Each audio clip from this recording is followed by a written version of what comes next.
Built under the direction of the 5th Duke of Devonshire, the Crescent at Buxton was completed in 1789 to promote his attempts to make Buxton vie with Bath as a spa of national importance. Despite almost 200 years of occupancy, it has remained empty and unused since 1992. However, the current Buxton Crescent and Thermal Spa restoration project is planned to include an 80-bedroom 5-star spa hotel occupying the majority of the Crescent and a thermal natural mineral water spa in the natural baths. The project will also feature 6 retail units in the front ground floor.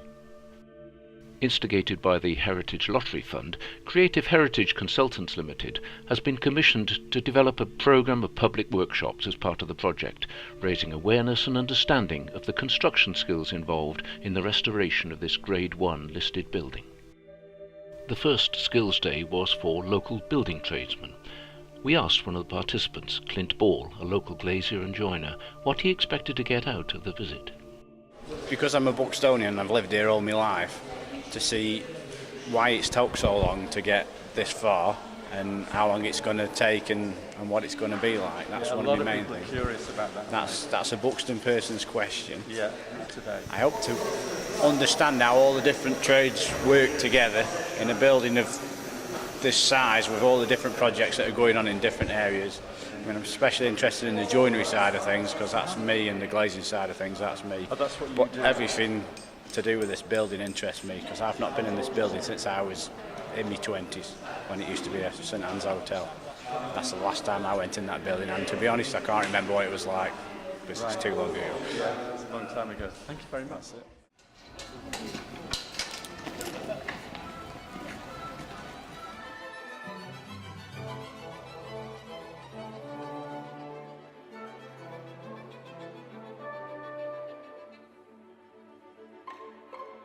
I'm just so pleased to see that the tradesmen are still using old methods with the lead. I know we're using modern power tools, but we're still doing it the old way. So much work that no one sees has been done, and that roof, you know, just the purlins and that, just brilliant. So I'm very, very interested. If they did like a day course or something on here, or speak to one of the contractors, I'd love to get my hands into it and learn the old stuff. You've enjoyed it? Yeah, thoroughly. I felt really honoured actually. Been on the roof and I thought I'll never ever forget that, you know, just to see inside it. Yeah, it's been really, really good. Thank you. Yeah. Thank you. Yeah. Thanks a lot.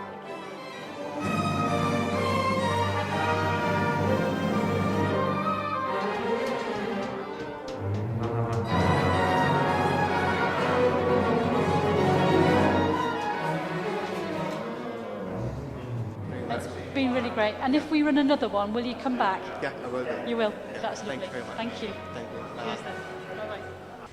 I mean, as a kid, or it's been mid-20s, I remember the library how it was, and all the gold and green, and it was lovely. And to go back up there, it's a bit dusty, but basically the ceiling is exactly as good as it ever was, isn't it? And that is really impressive that that survived.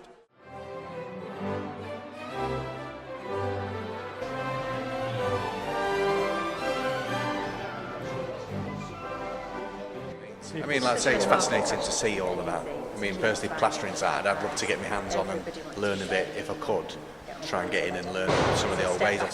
I'll definitely look into that, the courses, like, to learn line plastering and stuff. So I'll try and dip my toe in that and see how we go. I can't wait to come back when it's finished now and book in one. I'm going in one of them dormer ones. I'd love to. Yeah, just have a look. So fantastic. Thanks very much.